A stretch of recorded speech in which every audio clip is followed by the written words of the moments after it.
My name is Karen, and I am 34 years old. I found out I wasn't invited to my brother's baby shower the same way you find out you're not actually part of your own life anymore, through someone else's blurry Instagram story. Not a call, not a text, not even one of those pity invitations people send when they want to pretend they tried. Just a rooftop video with music too loud, captions too cheerful, and my family smiling like I was a detail they'd already edited out. At first, I didn't even recognize what I was looking at. A girl I went to college with, someone I hadn't spoken to in 5 years, posted a quick pan across a rooftop downtown. The skyline was bright behind them, sunlight bouncing off glass buildings, the kind of day that looks expensive. I almost swiped past it, then my brain caught on a familiar face in the corner. My brother. He stood in front of a balloon wall the size of a garage door, holding a mocktail, grinning like he'd invented fatherhood. The next slide showed my mom posing next to my sister-in-law, both of them laughing in front of a gold rack of custom onesies. Another slide, my sister-in-law opening a box labeled Baby K's First Designer Outfits. A string quartet tucked into the corner like this was a wedding, not a baby shower. A bartender shaking drinks with little handwritten menus, cocktails named after baby milestones. One of them was literally called the epidural. And I kept watching, because my mind was still trying to convince me there had to be a reason I didn't know about. Maybe it was a surprise and I was late. Maybe someone forgot to tell me. Maybe there was a second event. Maybe they assumed I couldn't make it because I lived a couple hours away. Then I saw who was there. Cousins, old family friends, neighbors, my aunt and her husband, my sister's weird friend who steals forks from restaurants. And standing near the cake like she belonged in the center of the family photo was my boyfriend's ex-girlfriend, smiling like she'd been invited on purpose. That was the moment my stomach dropped, because it wasn't an oversight. It was a choice. They didn't just exclude me, they made sure everyone else was included, even people who had no business being there, even someone who used to orbit my life and cause trouble just by existing too close to it. They were building a perfect little scene, and I wasn't part of the picture. I watched one more story and saw the caption under a photo of my sister-in-law holding her belly in front of the balloon wall. The most perfect day, surrounded by everyone who matters. I stared at that line until my eyes started to burn. Everyone who matters. I didn't feel sad at first. I felt numb, like my brain had hit a wall and didn't know what emotion to release. Then the numbness cracked and the humiliation poured in, hot and sharp. I called my mom. She picked up on the first ring, and before I even said hello, her voice switched into that overly sweet tone she uses when she knows she's about to lie. "Oh, hi, honey," she said, light and airy. "How are you?" "Why wasn't I invited?" I asked. A beat. Then she sighed like I was making things difficult. "We just thought you'd be uncomfortable at something like that." Uncomfortable? At my own brother's baby shower? I gripped my phone tighter. Everyone else seems comfortable. She didn't answer that. She didn't address it. She slid right past it like it was irrelevant. "But don't worry," she added quickly. "Your name is in the thank you card. You helped make it happen." Something about the way she said helped made my spine go cold. "Helped," I repeated. "Yes," she said, too cheerful. "You know, you always help. And this was such a special celebration. Your brother's first baby." I didn't raise my voice. I didn't argue. I didn't even let her hear the anger building in my throat because I suddenly realized I didn't need to debate anything with her. I needed to confirm something. I opened my credit card app while she was still talking. And there it was. Balloon installations, $3D $200. Custom onesies, $1,100. Floral arrangements, $890. Venue deposit, $2,500. Catering, $3,600. Bar service, $2,100. A charge for something called baby-themed eye sculpture, $480, which sounded like a joke until I saw it was real. Every single one billed to my backup card. The backup card I gave my mom over a year ago for emergencies. The one she promised she would never use without telling me. My throat went dry. I kept my voice steady. "So you charged my card." She didn't even deny it. She went quiet for half a second, then tried to sound offended. "Karen, don't start. It was a celebration. We knew you'd understand."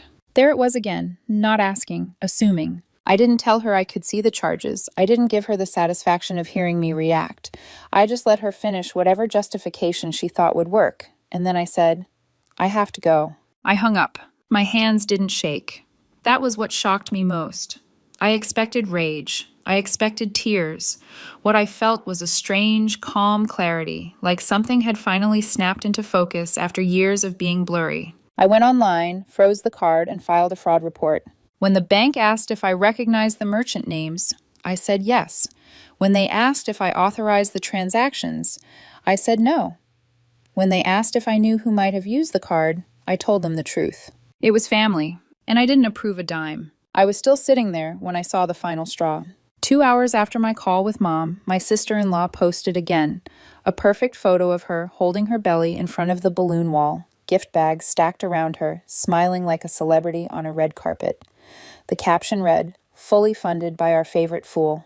Sparkling heart emoji, clinking glasses. And she tagged me, publicly, like a joke, like a trophy, like I was supposed to laugh and accept the humiliation as the price of belonging. I didn't DM her. I didn't call my brother. I didn't ask anyone to explain. I commented under the post, "Fool's done funding?" Then I logged off. The calls started an hour later. Mom first, then my brother, then private numbers, then my sister.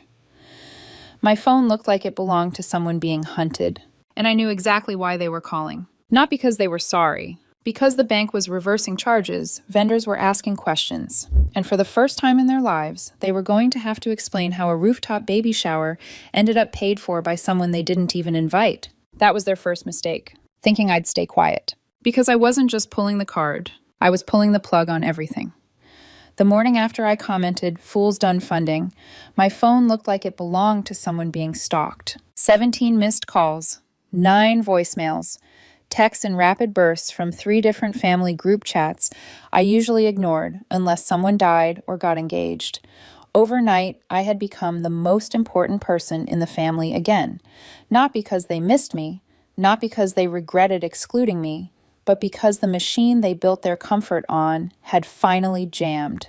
I didn't listen to everything at once. I made coffee first, slow and deliberate, because I refused to start my day in their panic. Then I sat at my kitchen table, opened my phone, and pressed play on the first voicemail.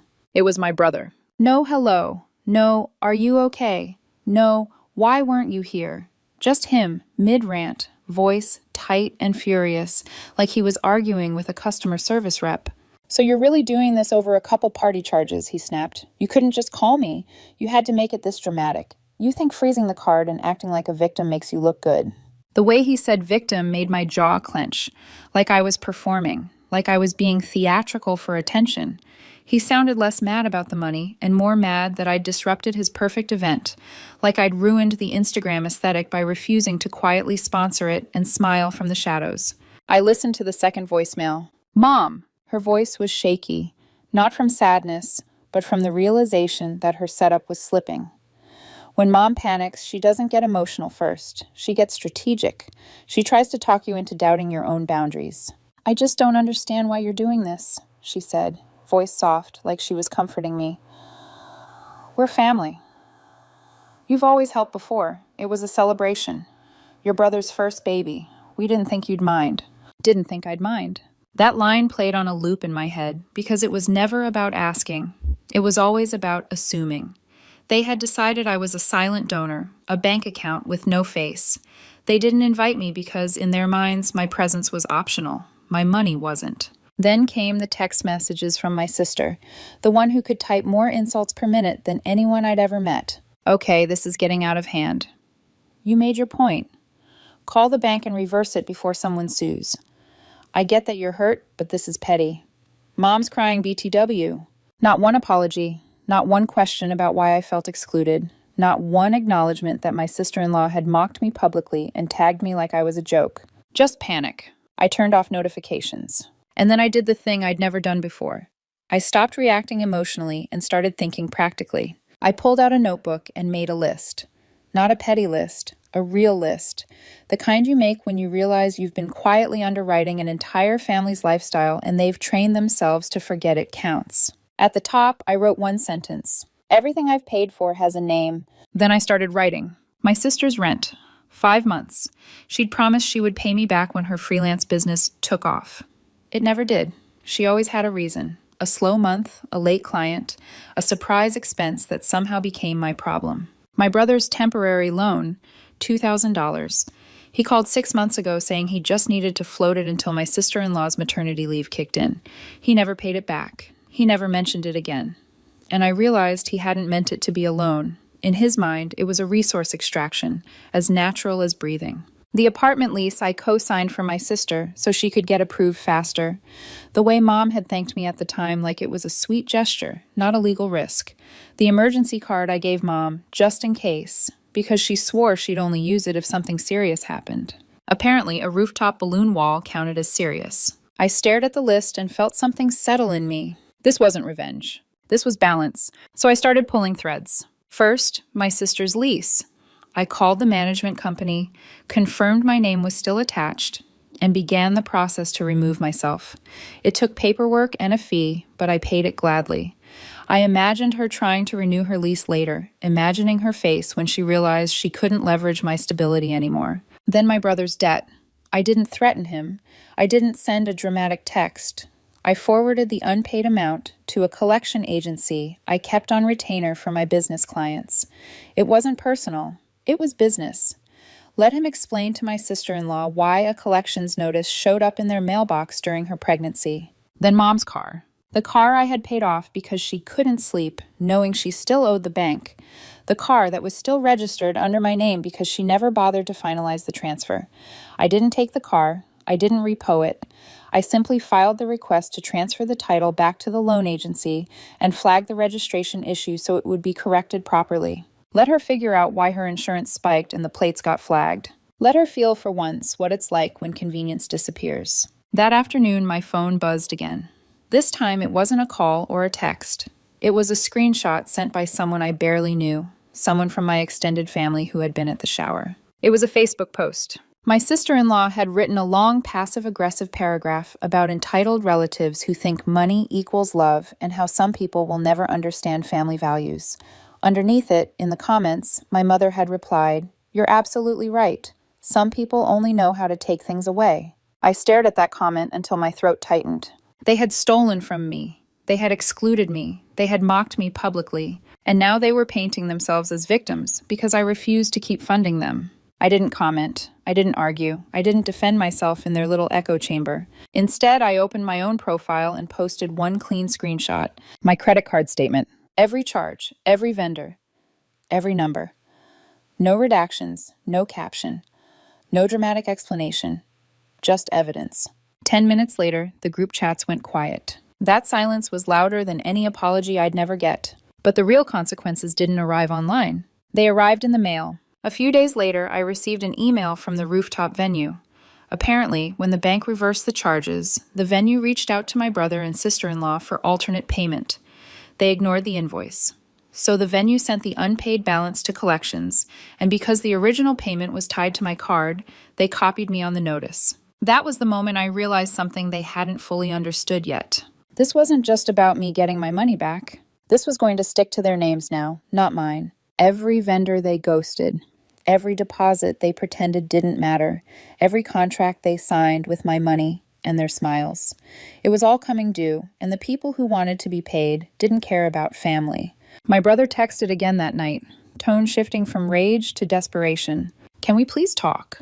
I'll pay you back. Sarah's freaking out. She's blaming me. We didn't mean for this to happen." No apology, just panic because consequences had finally found their address. Then another message popped up, the one that made my stomach twist for an entirely different reason. It was from my boyfriend's ex-girlfriend. The one who'd been at the shower. "Hey, Karen," she wrote, like we were friends.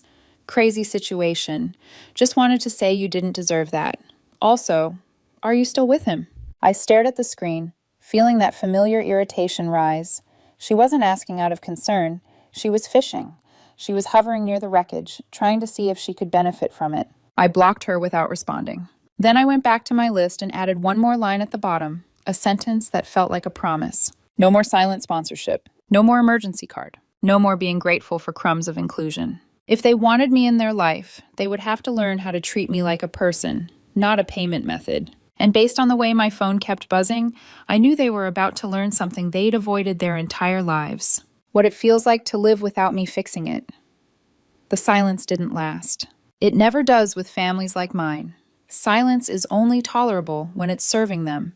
The moment it starts costing them something, they scramble to fill it with noise, excuses, and pressure. 3 days after I posted the card statement, the emails started coming in. Not from my family, from vendors. The Rooftop venue was first. A polite message, professionally worded, explaining that the payment tied to the baby shower had been reversed, and they were now seeking alternate payment from the event organizers. Because my card had originally been used, I was copied for visibility. Visibility. That word stuck with me. Then came the balloon company, the florist, the caterer. Each email followed the same structure. We attempted to contact your brother and sister-in-law. We have not received a response. Please advise. I didn't advise. I forwarded everything to the bank, then to my lawyer, then archived it. What mattered wasn't that the money was coming back to me. What mattered was that the debt was no longer attached to my name. It was wearing theirs now, like a coat they couldn't shrug off. That was when the tone of the family messages changed. My brother stopped yelling. He started pleading. Karen, please, he texted late one night. This is getting out of control. The venue sent something to collections. Sarah's losing it. I stared at the message for a long time. He still hadn't said sorry. He still hadn't acknowledged that they excluded me, that they used my card without asking, that his wife publicly mocked me and tagged me like a joke. All he saw was the mess spiraling beyond his control. Then my mom showed up, unannounced. That alone was shocking. She hadn't been to my apartment in over a year, not when I had surgery last spring, not when I moved, not when I asked her to come over just to spend time together. But now that I'd disrupted her comfort, she suddenly remembered my address. I watched her through the peephole as she buzzed my apartment 3 times, standing there with her purse clutched tight like she was bracing for impact.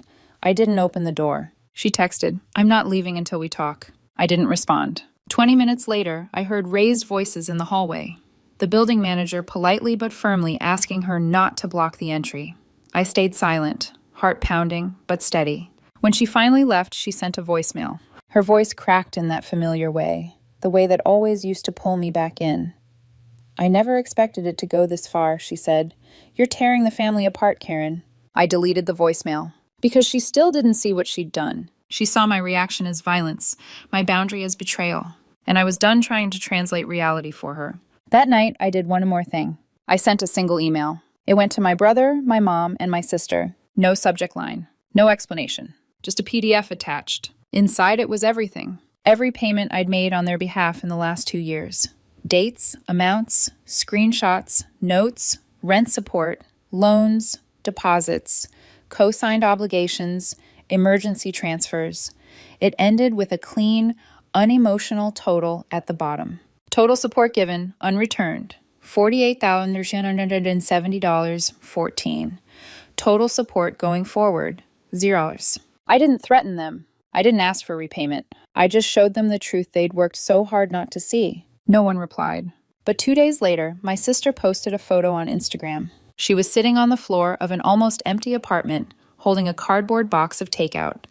The caption read, "New beginnings," with a dizzy emoji. Comments were turned off. I didn't need to ask what had happened. I had warned her when I removed myself from the lease. The landlord had given her 30 days. She'd stretched it to 60. That was the end of the line. The consequences were finally reaching places my family couldn't pretend were unrelated to me. And then something unexpected happened. My boyfriend's ex-girlfriend messaged me again. Not to gloat, not to flirt. This time her tone was careful. "I know this is awkward," she wrote, "but I want you to know I didn't realize what they'd done until after. Your sister-in-law thought it was funny. I didn't." I read it twice. I didn't reply. Because whether she knew or not didn't change the fact that she'd stood there, smiling in photos, participating in something built on my exclusion and my money. Awareness after the fact didn't earn absolution. A week later, the next shoe dropped. I received a notice from a small claims court. One of the vendors, the cake and catering company, had filed against my sister-in-law for unpaid balances. The judgment date was set. The amount wasn't massive compared to the Rooftop venue, but it was public, searchable, and humiliating. She lost. That loss mattered more than the money. It meant a legal record.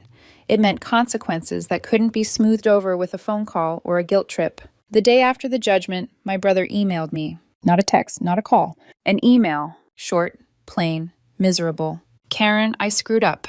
I know I did. I don't expect you to forgive me, but I miss you. Mom's not talking to anyone. Sarah's been depressed for weeks.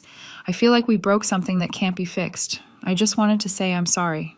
I stared at the screen for a long time. It was the first message that didn't try to minimize, justify, or redirect. No manipulation, no blame, just regret. I didn't reply. Not because it wasn't enough, but because they needed to sit with it longer. Because apology without endurance is just another performance. And I wasn't interested in performances anymore. I thought the email from my brother might change things. It didn't. What it did was shift the strategy. Once it became clear that guilt and anger weren't pulling me back into place, my family tried something else, something softer.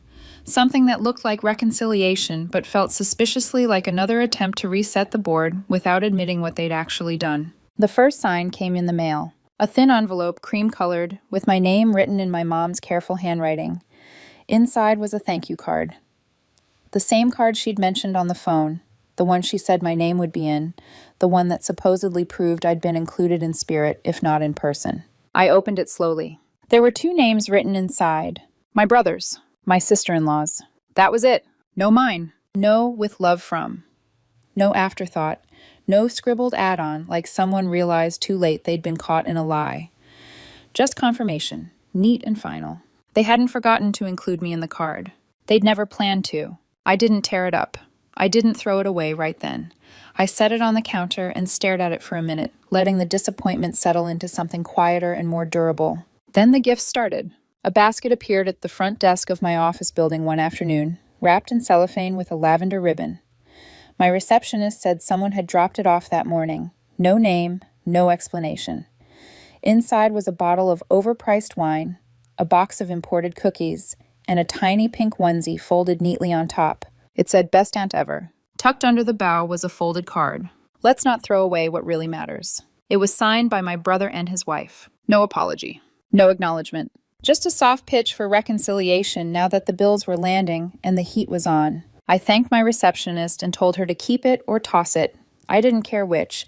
I didn't take a single item home with me. That night, my mom left another voicemail. "Karen," she said, voice heavy with practiced sadness, "I know you're still angry.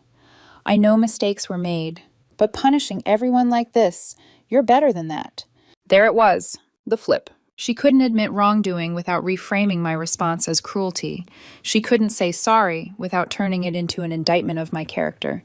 In her version of events, they hadn't betrayed me. I had overreacted. I blocked the number. 2 days later, my aunt called. We hadn't spoken in over a year. She said she wasn't taking sides, which is always code for, "Please make this easier for everyone else."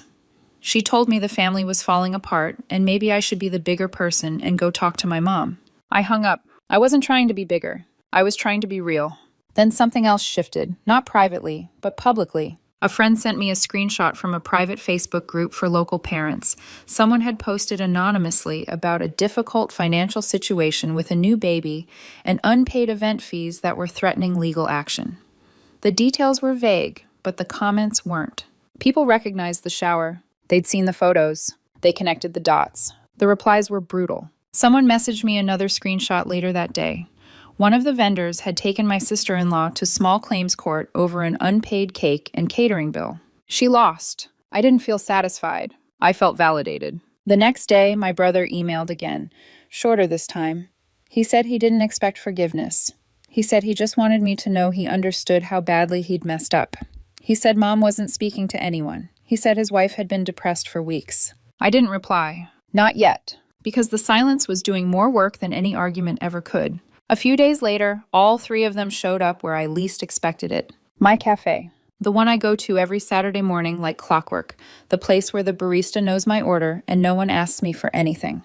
I was halfway through my coffee when they walked in like they'd rehearsed it. They didn't ask if they could sit. They just did. My mom reached for my hand like we were in a movie, like all of this was leading to a tender moment. I pulled back gently and waited. They talked over each other at first. Apologies tangled with excuses. My brother admitted using the card was wrong. My mom said she should have handled things differently. My sister mostly looked annoyed, like she was there out of obligation. They kept calling it a mistake, a misunderstanding, a bad judgment call. I let them finish. Then I spoke. "It wasn't a mistake," I said calmly. "It was a choice. You chose not to invite me. You chose to use my card. You chose to mock me publicly. Everything that happened after that was just consequences. The table went quiet. My mom said she didn't want to lose me. I told her she already had, at least the version of me who kept saving everyone. My brother asked if there was any way we could go back to how things were. He said he missed me, missed us. The door is open, I told him. The bank is closed. No more co-signing. No more emergency money. No more silent funding. If they wanted me in their life, I'd show up as family, not infrastructure. They didn't like it. I could see it on their faces. They wanted the old Karen back, the one who absorbed stress and paid bills and smiled anyway. The Karen was gone. They left slowly, like they weren't sure what just happened. I finished my coffee alone, feeling lighter than I had in months. That afternoon, a birth announcement arrived in the mail. Glossy cardstock, gold foil lettering, a photo of the baby swaddled and sleeping peacefully. Beneath it, a list of names. Mine wasn't there. I tossed it in the trash without ceremony. Not because it didn't hurt, because it confirmed the truth. They weren't including me. They were testing me, and I was done being tested. The silence after the cafe meeting felt different from the ones before. It wasn't charged, it wasn't dramatic, it was hollow, like the echo left behind after something heavy finally drops and cracks the floor beneath it. For weeks, no one called, no one texted, no guilt-laced messages slid through side doors. Life settled into a rhythm that didn't revolve around waiting for someone else's emergency. I started sleeping better, working better, saving more than I ever had.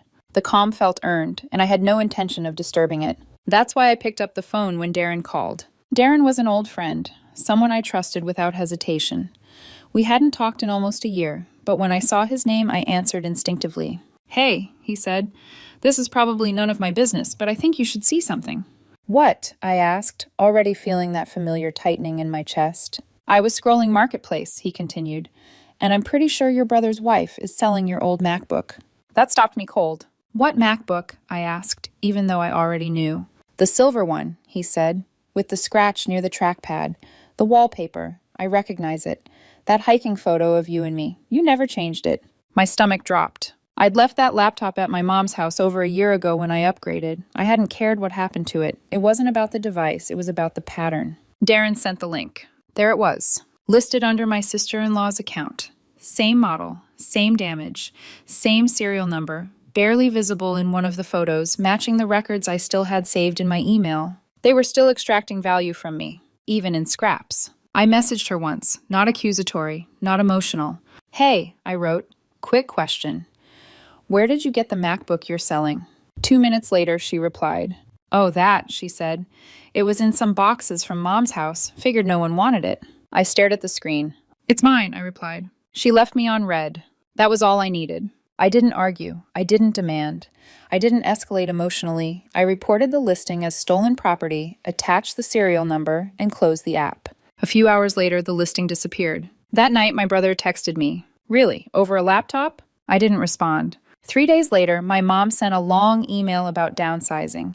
She said she was selling the house, moving somewhere smaller, and thought I might want to come by and take anything sentimental before it was gone. I didn't reply to that either. A week passed. Then a package arrived. No return address. Inside was a small box, carefully packed. When I opened it, I found the laptop wrapped in a dish towel.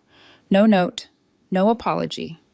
Just the object they'd tried to sell when they thought I wouldn't notice. But that wasn't the part that made me sit down. Inside the laptop sleeve was a folded check. $2,000. No memo. No explanation. The exact amount my brother had borrowed from me over a year ago and never repaid. I understood immediately. This wasn't an apology. It was a receipt. They weren't asking for forgiveness. They weren't offering reconciliation. They were acknowledging a debt they could no longer pretend didn't exist. I didn't cash the check right away. I let it sit on my desk for a day, just to feel the weight of what it represented. Then I deposited it without comment. No thank you. No acknowledgement. That boundary didn't need reinforcement. A few days later, I received an email from my sister-in-law. Not my brother. Not my mom. Her. She didn't minimize. She didn't deflect. She didn't ask for anything. She wrote that she finally understood. That mocking me publicly, erasing me privately, and then baiting me for help when consequences arrived wasn't just selfish, it was humiliating. She said something that stayed with me long after I closed the email. "You were never the fool," she wrote. "We were.